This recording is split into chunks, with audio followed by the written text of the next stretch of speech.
Hello, and welcome to the workshop, Sleep, Why We Need It, How to Get It. My name is Steve Bauer, and I will be your moderator for this workshop. It's my pleasure to introduce today's speaker, Dr. Rina Fox. Dr. Fox is a licensed clinical health psychologist and assistant professor at the University of Arizona College of Nursing. She is also a member of the Cancer Prevention and Control Program of the University of Arizona Cancer Center. Dr. Fox is particularly interested in the role of sleep disturbance and fatigue in quality of life, and the development of interventions to improve sleep outcomes among cancer survivors. Please join me in welcoming Dr. Fox. Hi, and thank you so much for having me here today. I'm so pleased for the opportunity to speak with you a little bit about sleep, why we need it, and how to get it. All right, so let's talk a little bit about sleep. What is sleep disturbance, or maybe poor sleep are some of the ways people will have heard about it or will talk about it. So before we get too deep into what challenging sleep looks like, I want to talk a bit about the importance of sleep. There was a paper that was published in the magazine Science, which is one of the leading kind of thought leaders in terms of scientific inquiry. And in this paper, the author said that sleep is a non-negotiable biological state required for the maintenance of human life. Our need for sleep parallels that for air, food, and water. So think about this for a second. It's essentially saying that without sleep, we as human beings truly can't survive. So I think I kind of put the cart before the horse here. Is sleep important? Yes, I would say that it is. It's a non-negotiable, universal biological need. Everybody needs this, no matter the other aspects of their health, no matter the other aspects of their life. It is a universal need. Yet, we live in a society that often sees sleep as an unproductive use of time, as an indicator of weakness or perhaps laziness. Now, I will say this also leads to pressures that devalue sleep. So the importance of sleep on a societal scale is often not acknowledged, or at least historically has not been very well acknowledged. Although this has been changing, more recently we've seen a reawakening to the importance of sleep health, both in scientific literature as well as in popular media and general social stances. So this is something that, a couple decades ago, there was much more of a grind mentality, trying to push through sleepiness, viewing sleep as a shortcoming. And now that is thankfully starting to shift, which I'm pleased to see given how critical sleep really is to human health. So coming back to that idea of what is sleep disturbance, generally speaking, different organizations will categorize these in different ways, but in general, there are 5 main types of sleep disorders. There's insomnia, which I'm going to speak about more in just a second. There's sleep apnea, or sleep-related breathing disorders, which is when, due to something happening in the body or something happening in the brain for brief periods throughout the night, somebody's either breathing will diminish or stop momentarily altogether. So that's sleep apnea. There's hypersomnia, which is kind of the inverse of insomnia. It's having a need for excessive sleep. Circadian rhythm disorders, when your body and your brain want to be asleep at different times than your schedule and society tell you to be asleep. And then parasomnias, which are kind of a catch-all for engaging in behaviors typical of wake during sleep. So this can include things like sleepwalking, sleep talking, those types of activities. But coming back to insomnia specifically, this is what most people tend to think of when they think about difficulty sleeping. So insomnia, if we look at the diagnostic criteria, and this is a diagnosable disorder, it involves difficulty falling asleep, difficulty staying asleep, and or waking up too early.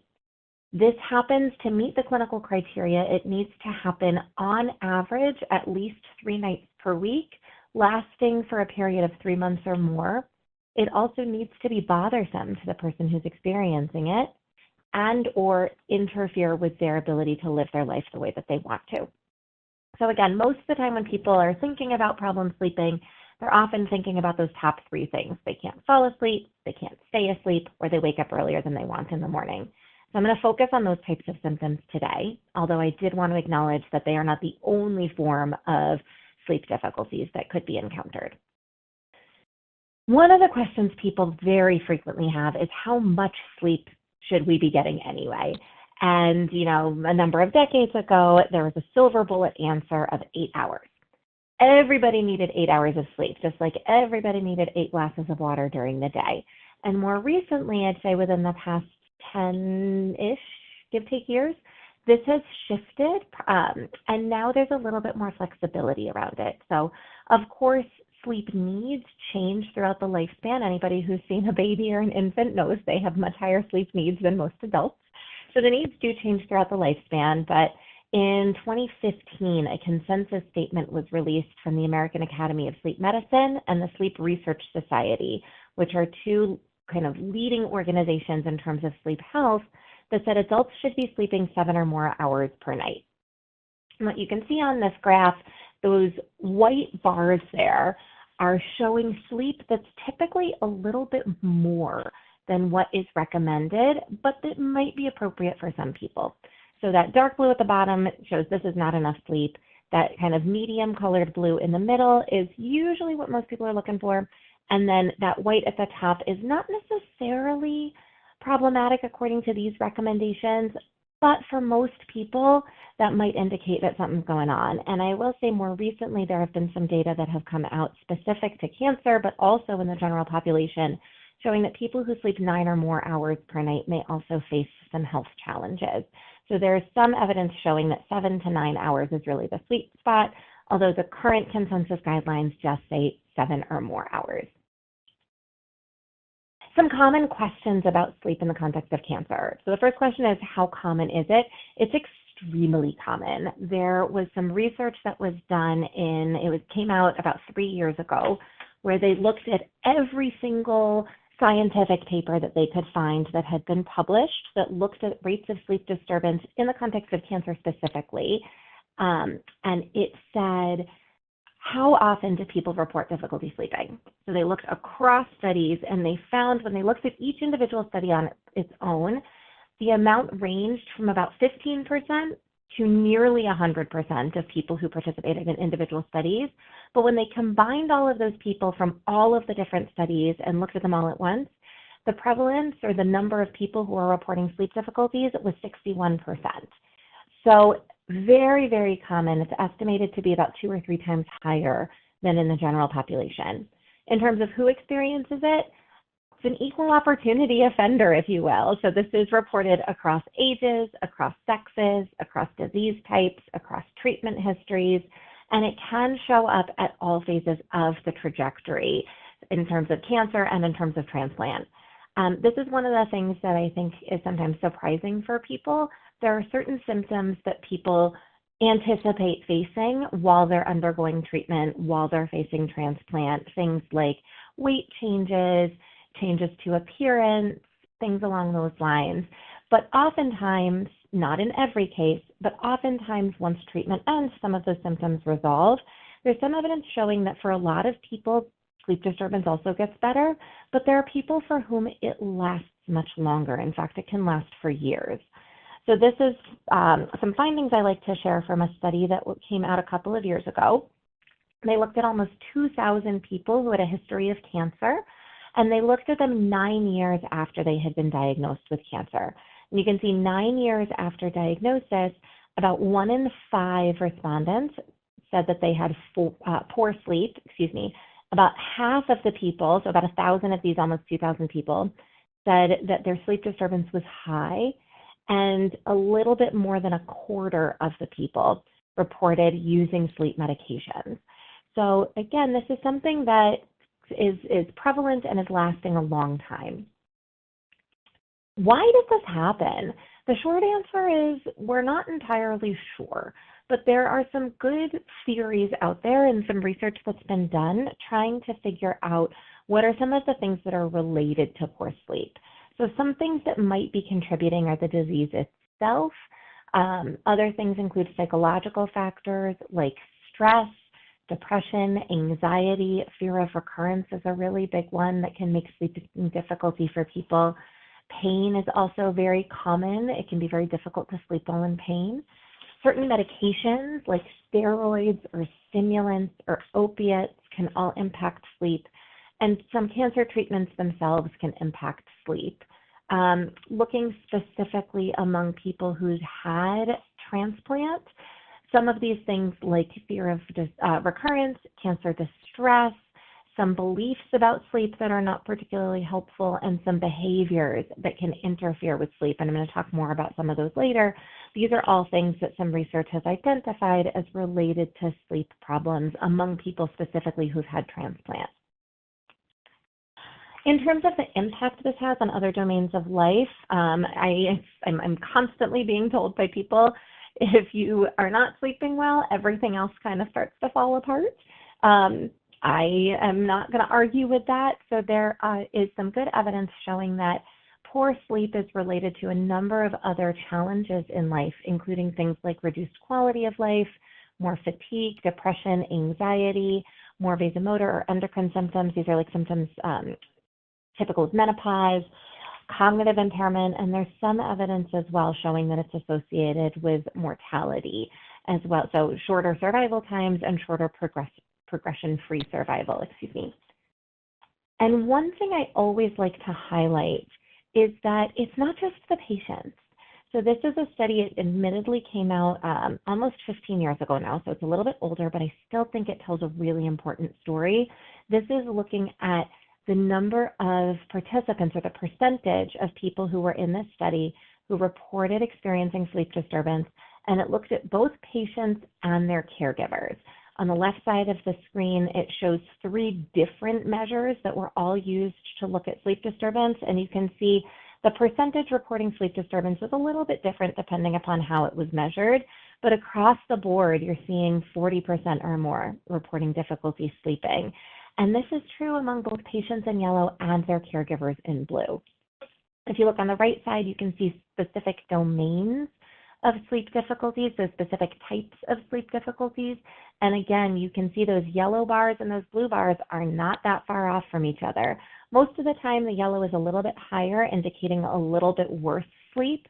But again, they're not that far off from each other. So I think it's important to acknowledge that this is something that happens for both patients as well as caregivers.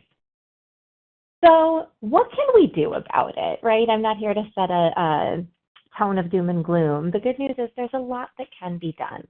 Before I start going into some of those things, though, I want to give you all an opportunity to think about it. And if you feel comfortable, those who are in attendance live, type into the chat, what are some of the things that you have done to help you sleep, whether they've been successful or not? What are some of the things that you've tried? All right, so I'll let you keep putting those in as much as you want. And I'm going to highlight a couple of options that have come out of this specific publication. So this is a publication from the National Comprehensive Cancer Network, or NCCN. These are guidelines for people who have had cancer. Again, it's across cancer types, it's across treatments. So some will be BMT, some of them will not. But these guidelines are designed to really apply across all of those populations. This is a screenshot of the most recent version that was published in 2024. There are past versions as well. And NCCN has guidelines for doctors and other medical providers. They also have guidelines that they have published that are intended to be read by patients. And this is their patient handbook focused on survivorship care for late and long-term effects related to cancer. And they have a whole section on sleep. So I'm going to highlight 3 of the overall recommendations that they have about sleep, and I'm going to talk about those 3 a little bit more in depth. The first one is sleep hygiene. Sleep hygiene in and of itself is usually not enough to treat something like insomnia once it is present. However, sleep hygiene, if you remember a couple slides back, I said that behaviors that interfere with sleep is one of the things that's related to sleep problems among people who've had transplant, who are post-transplants. these are some of those behaviors that can interfere with sleep. So sleep hygiene includes some activities during the daytime, some activities before bedtime, and then activities during bedtime. And I'm going to go into those in a little bit more depth. I am going to talk for about 10 seconds about medications, mostly because that is not my area of expertise. As a clinical psychologist, I do not prescribe medications. I'm not trained in pharmacotherapy, so I am really not the best person to comment in depth on them, but I did want to mention them very briefly. And then we're going to talk a little bit more about cognitive behavioral therapy for insomnia. But starting with sleep hygiene, so this is what I call kind of the Dr. Google edition of how to address sleep problems and sleep challenges in the context of cancer as well as post-transplant. So this involves things like changing your behaviors during the day, like limiting alcohol and nicotine too close to bedtime, limiting caffeine too close to bedtime, not watching television or using screens too close to bedtime, having a comfortable sleep environment that's a comfortable temperature, not too noisy, not too bright, and things like eating in an appropriate way leading up to bedtime, so you're not going to bed super hungry in a way that's going to interfere with sleep, but you're also not going to bed uncomfortably full in a way that's going to make it difficult for you to sleep as well. Exercising during the day, but not too close to bedtime. All of these things that are kind of behaviors that could interfere with sleep, and you want to make sure that you're getting those sleep interfering behaviors out of the way of stopping sleep from coming to find you. But one thing I'd like to highlight, so I think of sleep hygiene much the way I think of dental hygiene, If you brush your teeth and floss your teeth every day, it really decreases the likelihood that you're going to develop cavities or gum disease or any other type of oral and tooth-related problems because you're engaging in behaviors that are protective for your sleep and are going to get rid of the things that could be concerning for your sleep. However, once you have a cavity, once you have gum disease, you can brush and floss to your heart's content. That is not going to touch that problem. By the time the clinical concern is there, the hygiene in and of itself is usually not enough. And I think of sleep hygiene much the same way. These are things that you can do to maximize the likelihood that you don't develop insomnia, don't develop other sleep challenges. However, once that concern is there and is clinically relevant, the hygiene is usually not enough in and of itself to address it. So it doesn't mean it's not important. It just means that it's not a clinical treatment for a clinical problem. All right, I said I was going to speak for about 5 seconds on medications. These are those 5 seconds. One of the things I like to highlight is that sleep aids or hypnotics, including things like there are a variety of medications that are designed to put people to sleep. These are among the most frequently prescribed medications or psychotropic prescriptions, really in the general population, but also specifically among cancer. They also, however, do come with side effects. So this is something that I think is very important to talk to your providers about. You really want to make very informed decisions about medications that you might be adding. A lot of them are habit forming, and they tend to be very effective when you're taking them, but their long-term efficacy is not as strong. So when you stop taking the medication, it stops working. So I like to speak about them, not to demonize them, but more because they are very frequently prescribed, and I do think that it's important to have really in-depth conversations with your care team about these medications if it's something that you're considering taking. One thing I'm able to speak about a little bit more is CBTI, or cognitive behavioral therapy for insomnia. This is considered the gold standard treatment for insomnia disorder across populations among those who are, post-transplant, elsewhere in a chronic disease treatment trajectory, as well as the general population. So what does CBTI look like? It has a variety of different components that include things like changing your sleep schedule, changing your behaviors when you're unable to sleep at night, addressing your thoughts related to sleep, both during the day and at bedtime, some education about sleep and healthy sleep and sleep needs. It often includes that sleep hygiene piece, but you'll notice that's not the only piece there. And again, this is to make sure that those concerns or those behaviors are not interfering with sleep. It often includes relaxation strategies. And then for people who are on a sleep medication and would like to stop taking that sleep medication, it can be used in combination with a medication taper, so a slow removal of that medication with involvement from the prescribing provider.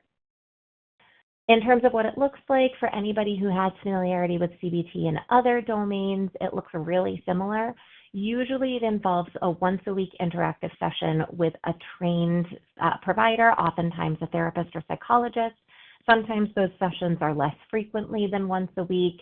And one of the things that I think is noteworthy about this is that oftentimes this intervention works quite quickly. So typically this involves 4 to 8 sessions and as I said, meds work every time you take them, and they certainly work faster. CBTI is more of a long game in terms of helping to retrain your brain and your body how to sleep in your bed in a more continuous way. So meds certainly work faster than CBTI, but CBTI works longer than medications. For anybody who's interested, there are a couple of strategies to find a credentialed and trained behavioral sleep medicine provider. So there's an organization out there called the Society of Behavioral Sleep Medicine. They have a website and they have a list of all of their members. There's also an international directory of CBTI providers that can be found online, and that has a number of registered providers. There are also a variety of online programs and apps available. Some are no cost, some are subscription-based. They have varying levels of research behind them, but those are also available for people who are more interested in kind of a self-driven process that doesn't involve meeting with a provider. CBTI, there are a couple of other related treatments. One of them is mindfulness-based treatments. So for anybody who's familiar with mindfulness in other contexts, the kind of simplest, or maybe at the risk of oversimplifying the description, the way I'll often think about mindfulness is that it is work focused on attending to the present moment without judgment. And there is a structured therapy that has been developed specifically for insomnia based in mindfulness theory that prioritizes a present moment focus as well as strategies of acceptance and patience and openness. There is a focus on integrating these practices into daily life, and there's some evidence showing that this treatment can reduce sleep disturbance and fatigue in cancer patients more than usual care does. And then there's some evidence showing that bright light can also improve sleep in the context of cancer and transplant. So bright light is commonly used to treat things like seasonal affective disorder. It's also used to treat those circadian rhythm disorders I mentioned at the very beginning, because systematic exposure to bright light can normalize circadian rhythms.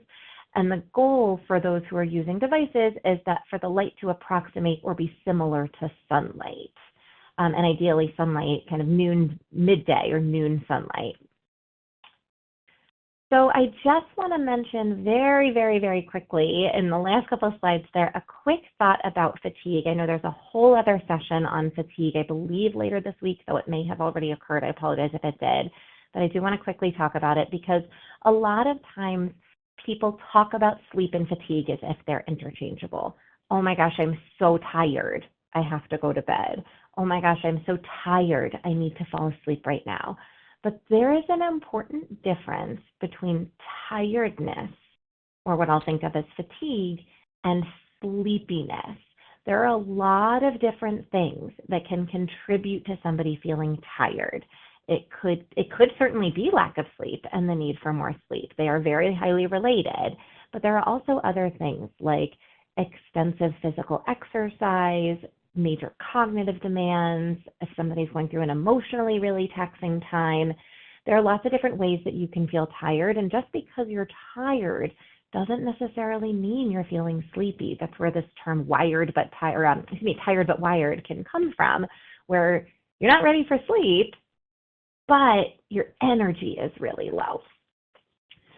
Sleepiness is much more that kind of feeling. I'll think of it as that feeling of like you can't keep your eyes open. You really can only rectify it and address it by obtaining sleep. So I realize I went off on a little bit of a limb here, but I really like to talk about the distinction between fatigue or tiredness and sleepiness because I think a lot of people use them interchangeably.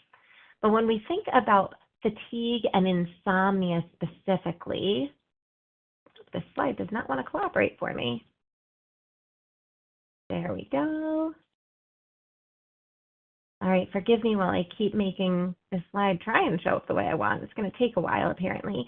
But what I want to point out here as this continues flashing is that there are a number of things that are related to both fatigue and insomnia. Let's see if I can get this to show up. So some of them are things like physiological factors like pain, anemia. There are chronobiological factors like loss of a stable sleep-wake pattern, which are associated with both fatigue and sleep problems, psychological factors,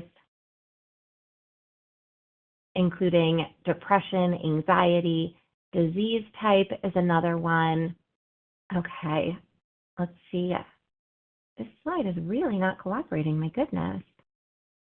All right, well, I will just keep talking through this slide, so I apologize for the lack of image here.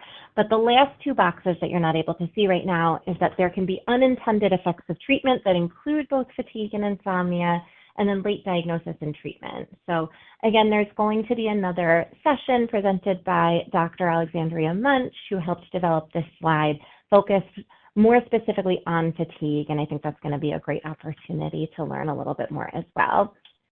And with that, I'm actually going to wrap up and prepare for questions. I do want to acknowledge some other scientists who contributed to these slides, specifically Dr. Lisa Wu, Dr. Michael Brandner, and Dr. Alexandria Munch, who you'll have an opportunity to hear from through this symposium at another session. And I want to thank you so much for listening, and I'm happy to take questions.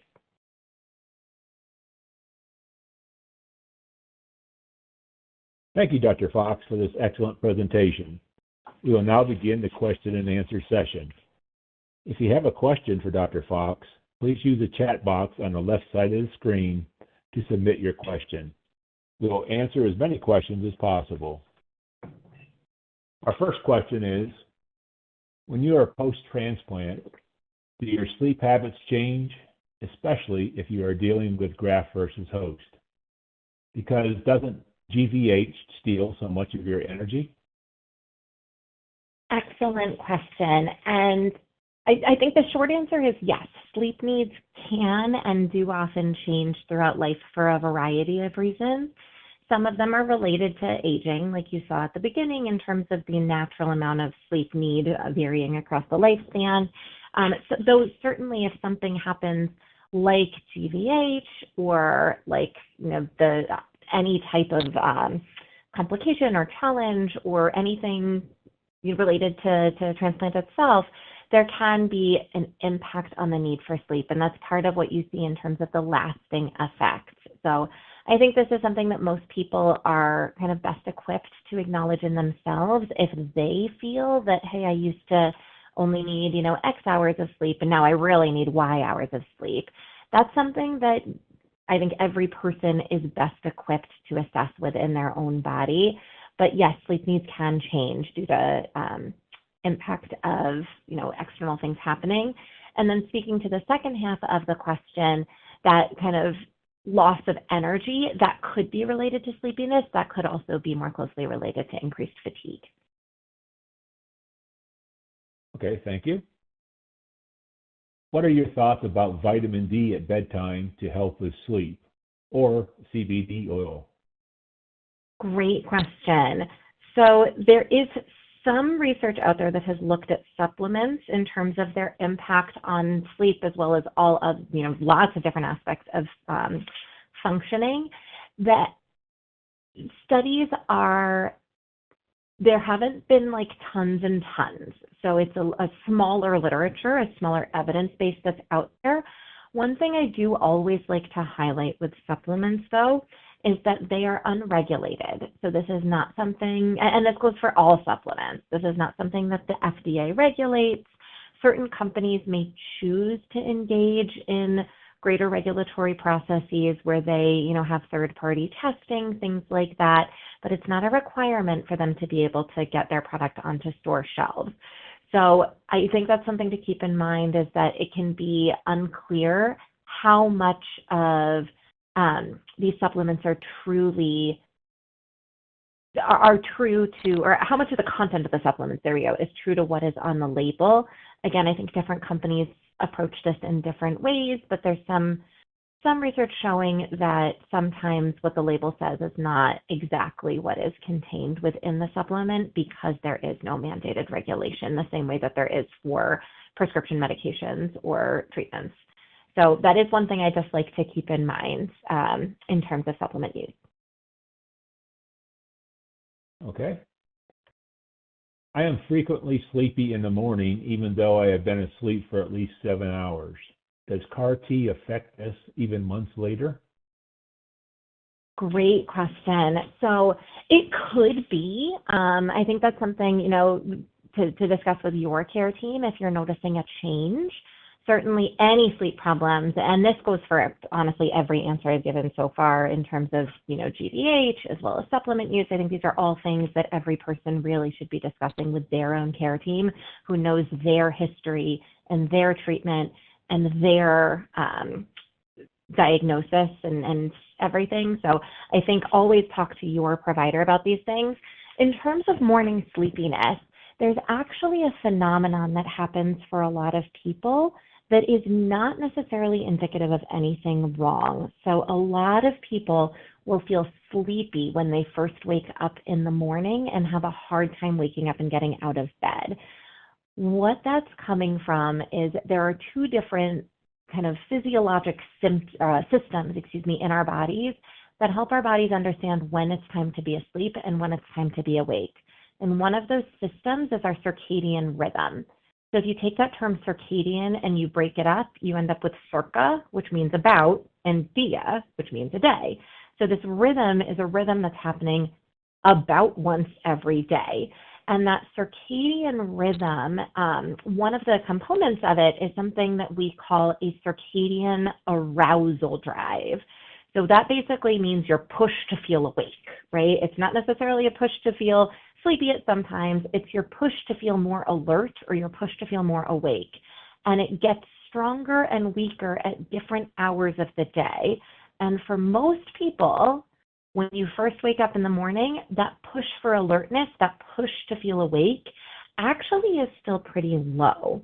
There are reasons why we still wake up in the morning that are separate from that, but that push to feel alert and awake when you first wake up is pretty low, so it can be hard to feel alert and hard to feel awake early in the morning when you're first waking up.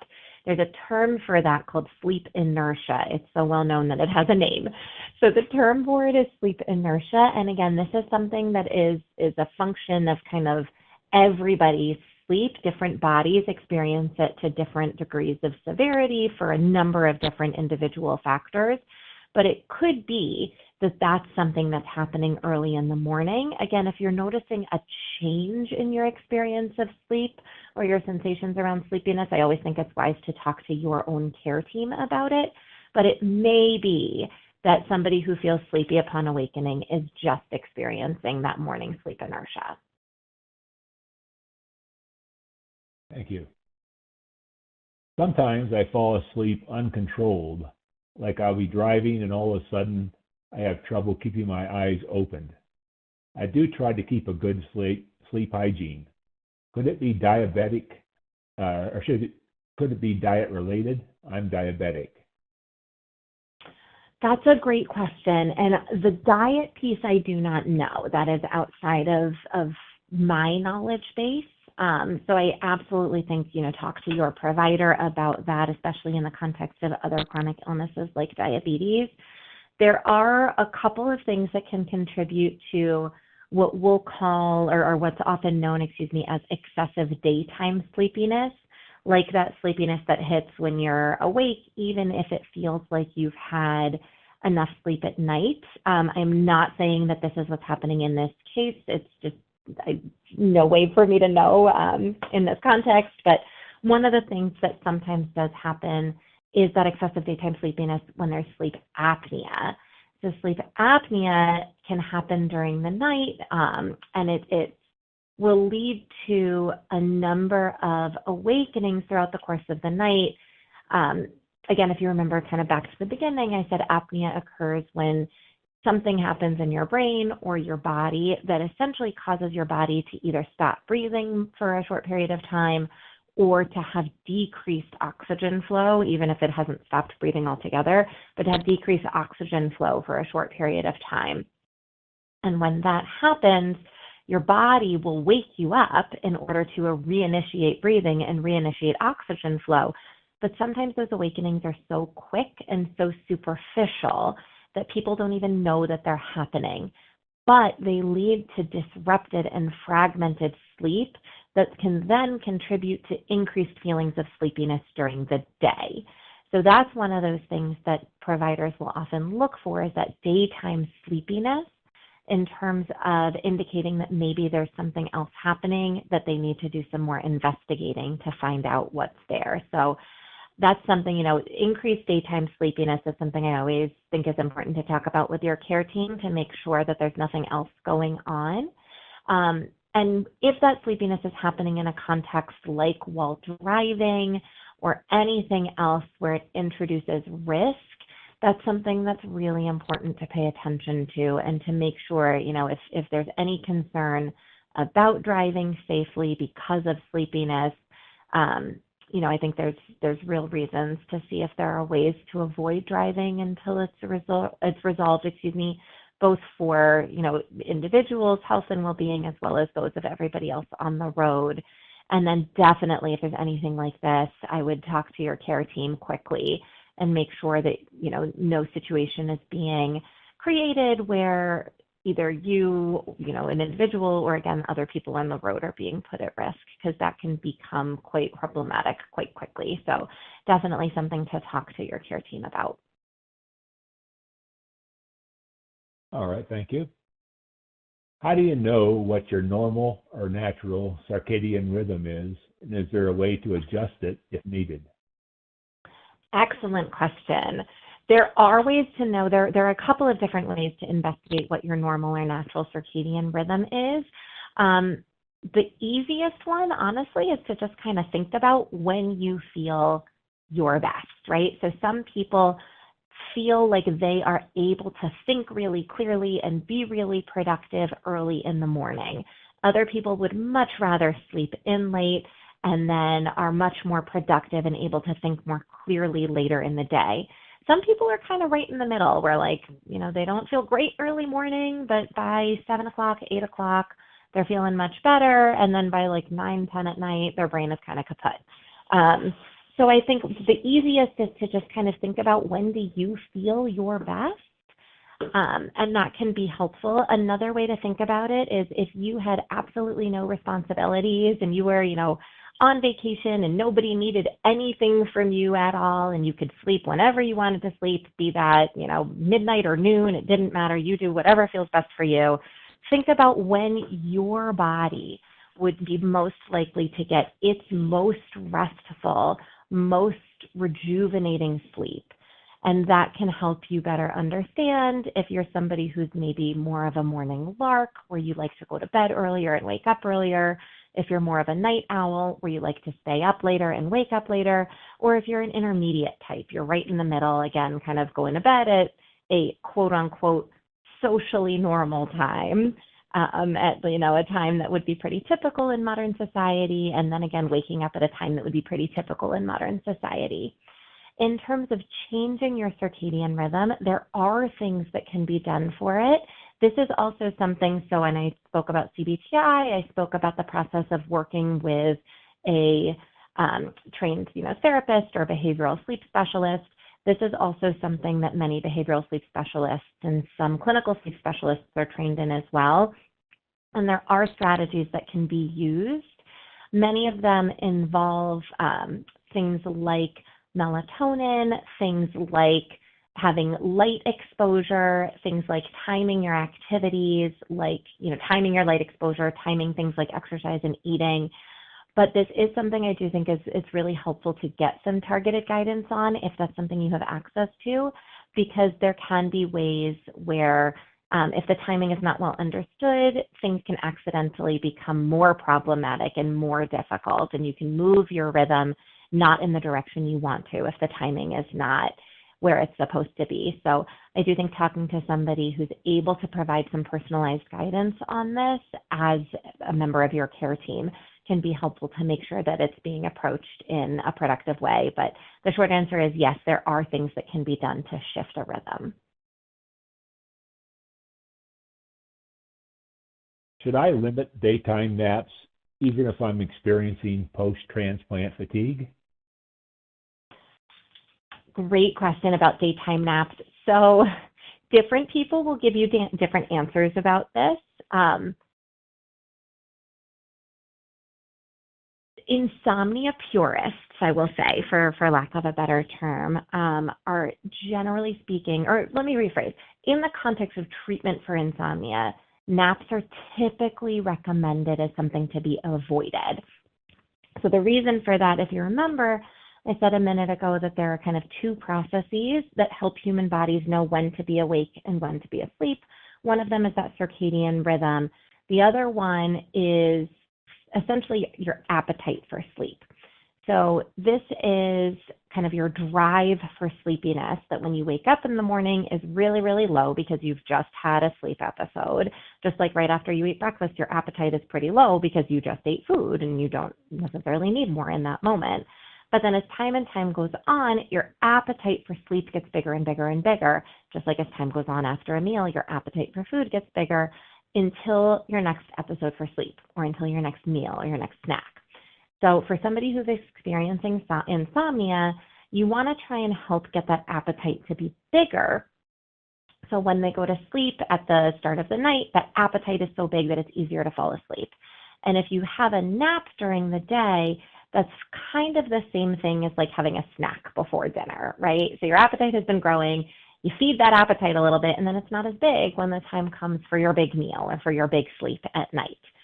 Now, all of that said, and again, I'm going to be a broken record through all this thing, discuss with your care team about your specific circumstance and your specific health and situation. But there are cases and there are some protocols for treatment for sleep difficulties, particularly among people who've had cancer or who've had transplant or something like that, that are a little bit softer around naps, recognizing the impact of the diagnosis and its treatment on sleep needs.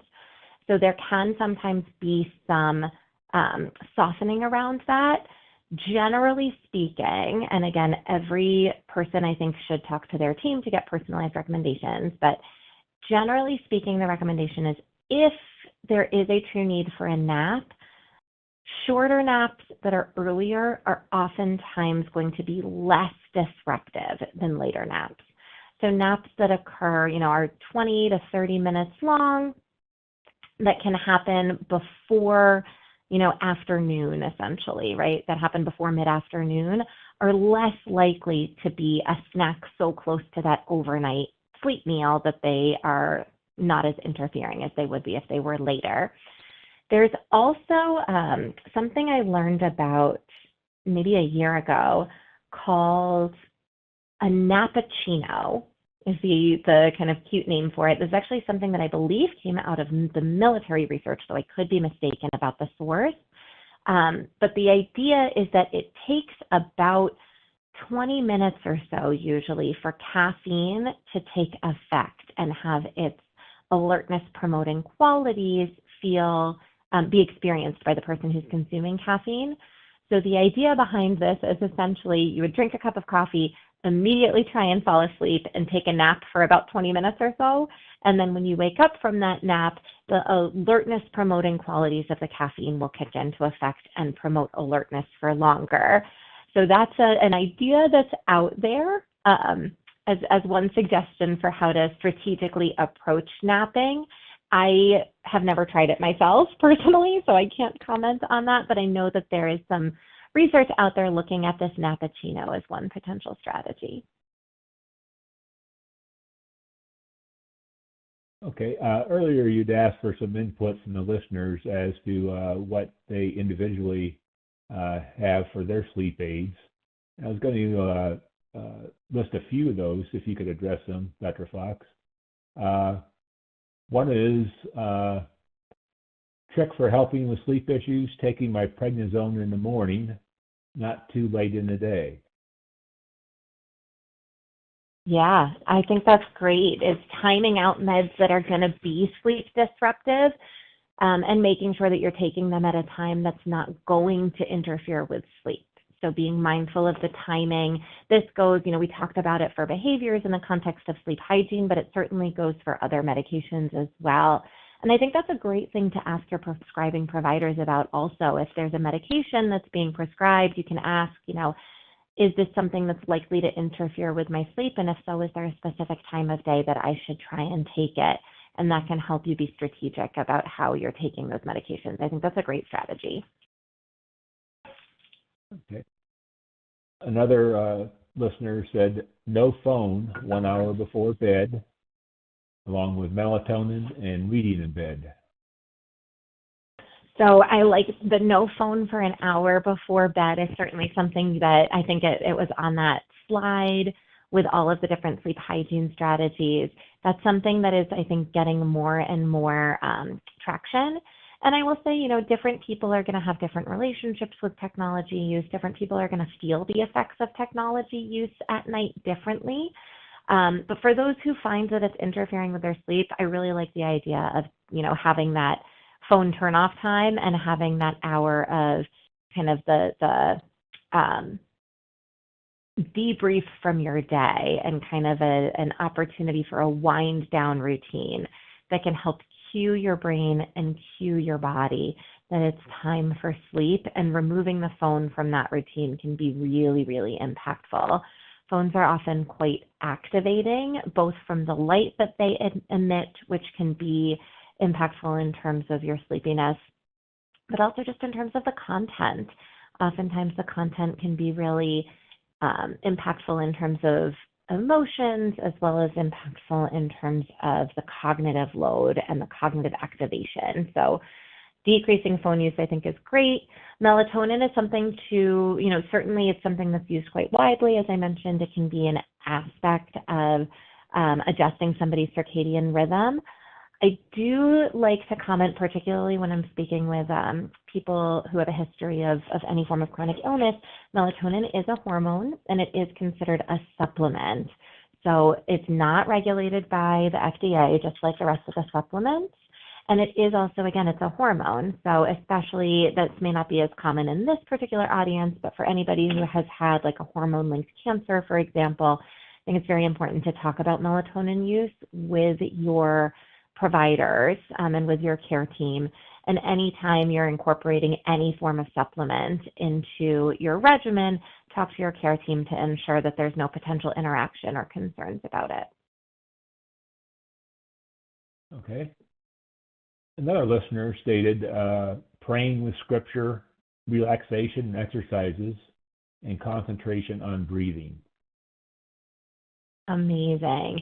Those sound kind of like some of the components in CBTI, like the relaxation components that are coming into play there. And I think for people for whom scripture is meaningful and calming, I think that's a great strategy to incorporate into that wind down routine. Okay. There was quite a few listeners that stated the melatonin, Ativan, and the other drug that helped them out. Yeah. Another one said warm shower, no light, sometimes lavender scents, and no reading or shows on TV. Mhm. So again, and I like that, these are all things that are, my guess, I might be overinterpreting, my guess though, is that these are things that are different, that happen right before bedtime, that don't necessarily happen in other times of the day. So certainly, bathing may occur at various times of the day, but the lavender, removing the light or decreasing the light and having a dim environment instead, not having the television, not having, non-sleep behaviors in the bed or in the bedroom. My guess is that these are all things that are unique to that wind down time right before bed. And that can be really helpful in terms of helping your brain understand that bedtime is coming, and in terms of helping your body start to experience and recognize that sleepiness feeling, in addition to or perhaps separate from that feeling of tiredness and fatigue. So these types of things that are unique to preparing for bed as part of that wind down can be helpful for cueing your body that it's time. It's time for sleep. Okay. Getting back to a couple more questions before we have to cease for the day. Considering caffeine half-life, when to cut off prior to bedtime? Ooh, great question. So I have not read anything that is a hard and fast, this should be the latest you have caffeine. I will also say different bodies tend to have differing levels of sensitivity to caffeine. I was taught, there may be newer information out there that I'm not aware of, but when I was trained, I was told that the half-life of caffeine is about 8 to 10 hours. So that means that it could potentially keep working to keep you feel alert for 8 to 10 hours after you've consumed it. And some people said, to be safe, go up to 12 hours.